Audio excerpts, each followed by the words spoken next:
presentational observation panel. My name is Laura Rochelle Lopez. I am currently a student at Chattahoochee Technical College. This slide will be discussing areas of development. I believe observation and assessments are critical to ensure that we as educators implement developmentally appropriate practices that are tailored to each individual child. So we will go through and we'll discuss and observe my findings and how I best utilize this information to assist the child in development. So we'll start with gross motor skills. In this picture, we see a young toddler. Spacing off the pictures, he has the bat in his hands and the ball has, looks like it's been hit. It's about to fall off the ball stand. For this slide, I chose to do two physical development and motor skill gels. One is development coordination and balance, and the other one is awareness of his body and space. So as we can see, he looks to be swinging the bat, so it does take coordination, that does take balance. But most importantly, I found that second gels, he is more aware of how to position himself, where to place himself in respect to the ball. He knows how to hold the bat and how to angle that, so he's more keenly aware of his body in that space in relation to that ball.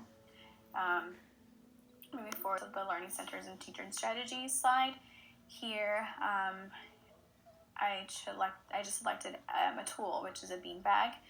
This can be any other thing, but for this purpose, by tossing the ball into or onto something, into a basket, onto a shelf, or whatever the case is, promotes those gross motor muscle developments and skills. It engages those arm muscles, the leg muscles, as they have to bend and squat to toss the ball. They have to engage their core. Then for teaching strategies here, I am discussing my walk path that we have.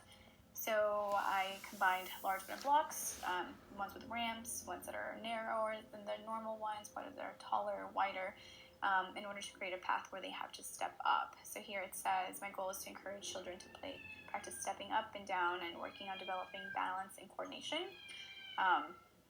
But as I said in the very first sentence, to help strengthen gross motor development, just simply allow them the freedom to move around, engage music and dance, and give them the tools. We know children, like to run and like to jump, so give them the tools to be successful in their natural environment. So let me just go ahead before I go on a tangent. Let's get to the fine motor skills. So fine motor skills here that we are observing, two toddlers sitting on carpet. They have what appears to be pom-poms on the floor, and they both have their hands over the openings of this container. It does appear like they are pushing the balls inside. The little boy in the plaid shirt is using a pincher grasp. He's utilizing his pointer finger and his thumb to hold that red pom-pom. So those are my observations of this picture.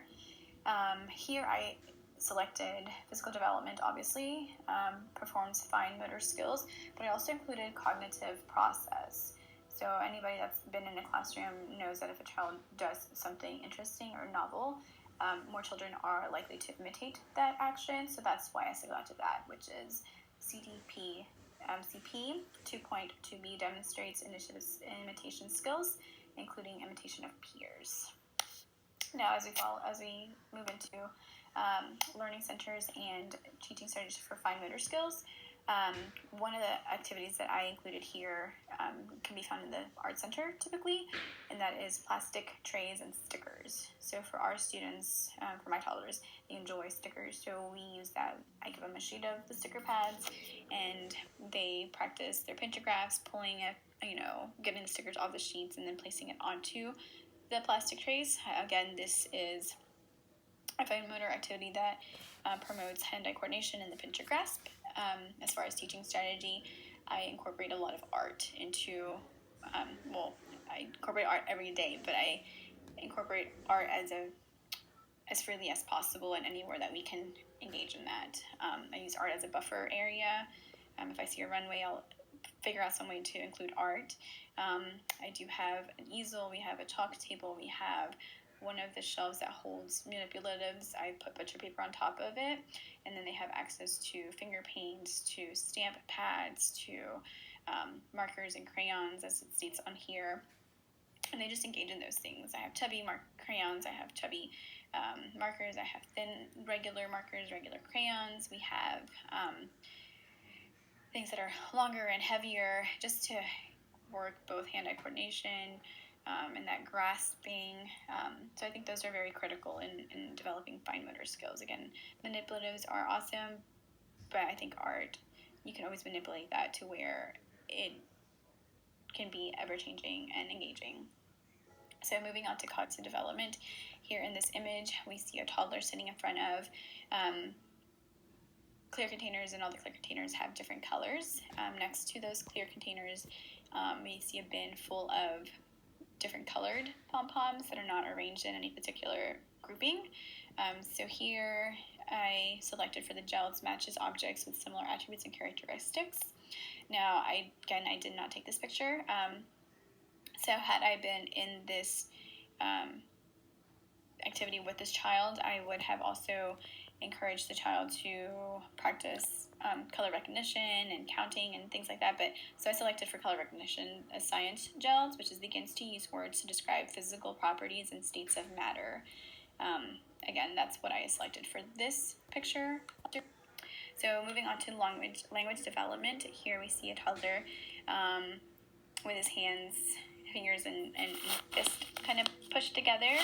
So in our school, we implement a lot of sign language. So that fist bumping, finger bumping is sign for more. And we teach that to our infants and on up until they're no longer talking. And sometimes we sign when we're doing circle time in the older classrooms. We'll still sign stop and are done, or whatever the case is.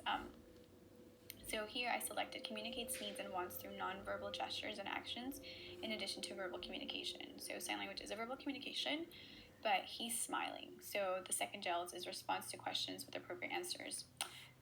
Again, I didn't take this picture, but let's say he was asked to have lunch or more of this, or asked if he wanted more water because he seems to be in a hallway. He's smiling at you, he's engaging you, he's showing a desire, something that's pleasing to him. So that's why I chose communicates needs and wants through nonverbal gestures and actions, along with that verbal sign language communication. So moving on to learning centers and teacher strategies. Learning center, just read. Reading to them, but reading in an engaging manner. Read with deep voices and high-speed voices and sounds, knock on chairs when there's a big bad wolf at the door. And again, those open-ended questions when you read. So it's as we move on to teaching strategy, it's just the engagement that we have, creating language-rich environments where they're able to participate in, expanding their vocabulary, encourage them to use different words. That would be my teaching strategy. Just talk, and expand. Don't just talk, but talk and engage and pull as far as your teaching strategy. Moving to social emotional development. Here I have a young toddler looking at a mirror. Now from her face, which is my last bulletin point, from her face, she looks curious. She looks amazed. She looks like there's something in there that she's so fascinated with. So for my gels, I uses gestures and actions to reference self when interacting with others, and repeated successful action to experiences. So we have in our older toddler classroom a large mirror, and I always pull children to there. I'm like, oh, let's look at our funny faces, let's look at our sad faces, let's look at each other's hairs, let's look at each other's bodies. So this is one activity that we incorporate all the time. And as far as repeating successful actions, we can see from the back of the mirror that's away from her face that it kind of magnified her legs. So it could be one of those magnifying mirrors we have in our classroom, and it's to me it's very funny watching them figure out which side is going to show their faces accurately. So that's why I put that successful action experiences. So moving on to social emotional development, here I put as a learning center activity for developing this skill set is home living. Baby dolls, you can never go wrong with baby dolls or even puppets. So sometimes I'll say something along the lines of my baby's crying, and typically they'll give me the basic response of the baby's hungry, the baby's cold, the baby's tired, which isn't really basic, but that's the typical response. But I morph it to talk about things that I'm seeing. So here in my example, I said, oh, the baby might be hungry, but you know what I saw? I saw this other baby take her ball away. Do you think the baby is sad because she lost her ball? And then they would answer me yes or no. That's obviously not an open-ended question, but then I would lead it to, what can the other baby do next time? So then we talk about, taking turns and sharing and waiting or asking. And we can also talk about, what can we do to help this baby feel better? So those are types of things that build that empathy, which we know that children are not naturally born with empathy, but we scaffold it and we build it. Teaching strategy, as I stated before, we do that work, so it's consistent and it's ongoing interactions with the children. Teaching strategy, just always look out for those opportunities. Look out for the child that needs that extra push to, engage. Look out for the child that is going to snatch and push and pull, and reference it and talk to them. Build autonomy and just be attentive to what they want and need. They need that. Erickson said they need that trust. So always be aware. Once they feel safe and comfortable, they might be able to open up more, and you'll get more from them. Moving on to self-help skills.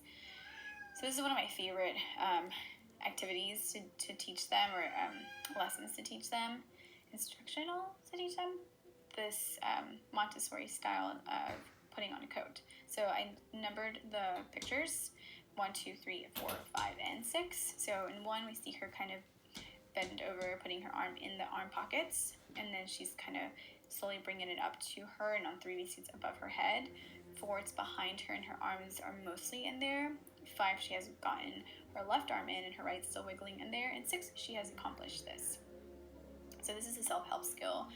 For my GELDs, I put attends to personal health routines and self-care needs and some adult assistance. And for the second GELDs, I put repeat successful action and experiences. If you have never taught your child this Montessori trick, once they understand it, once they have it, they do it all the time. So again, from experiences, I would know that this is happening. But moving on to my self-help skills. For the Learning Center, I just put simply the sink. Another activity that you can help build these independent skills is by showing them how to do it, practicing with them, engaging them in how to wash hands, and then slowly, backing away and watching them and letting them do it, and then practicing when they need to do it, like when they come into the classroom, before and after eating, after they go potty, and then they kind of figure it out on their own. They kind of, don't necessarily need you helping them any longer as far as remembering those things. Teacher strategy. So as I said, this is one of my favorite things to work with children. It's like pushing. I push them to be autonomous, and again, taking into consideration the development of the appropriate practices. But in my classroom, we wash hands with minimal assistance. They practice putting up their pants and down their pants when we go potty. One of my most prideful moments, or my most proud moments, is during lunchtime. Not many people wanted to do it, but we have, quote-unquote, an assembly line of lunch. So we have a trash bin, we have a black tray, bin, or we have trash can, a black bin, and then the sink. So it's all in that linear sequence. So what they do when they're done, and I always encourage them, again, to be autonomous and independent. When they're done, they will come to me. We don't have an end time for our lunches, and we have a beginning time, but we don't have an end time. So when the child is done, they'll walk up to the trash can, they'll kind of scrape or shake off their food, and then they'll put it in the bin, that cleaned off dish in the bin, and then from there they'll walk to the sink. So again, it's always scaffolding and building. By this point, they should already be fairly decent at washing their hands, and then we're practicing dumping the trash into the trash can, and then we're practicing putting into the next step, 2-step directions. So again, building it. Yes, it is time consuming. It is a lot of cleaning. It is repetition, but it's so rewarding. Not just to see the pride in their self, but for you as an educator, like you're able to build this in the person, and I think one of the biggest lessons that I've learned through this whole entire thing is when you build a child for success, when you build them to be independent and be content in their learning environment, if we take us out of the learning environment and understand that their learning environment is that for them, it's not our classroom, it's their classroom, it's a lot smoother. I've noticed it's a lot smoother in my classroom. Not being biased, but it's a lot smoother. They come in, they greet me. Of course, they have those days when they're sad, but they know where to go, they know what to do. When they wake up, they put their blankets away. I don't have to put away 23 blankets. They do it on their own. They collect their blankets for nap time. They put away their dishes. They wash their own hands independently. And they're so proud of it, too, There's something that they're able to do. And that's something that, thinking about work smart, not hard. You don't have to pick up those 23 dishes. You don't have to collect 23 blankets, So self-help skills, I just feel like everyone should do it. It is, like I said, time-consuming, it's taxing, but it's rewarding once you have it, down. And finally, it's my reference page. You'll find the references for the information I found and the quotes I've used, but also all the images that I found. Again, those are not my taking, so they were off the internet, and you can find them there. I hope this was beneficial to everyone and that you had a little bit more insight into these learning domains and how to best improve on them and how to best scaffold them for the children. Well, thank you so much for your time.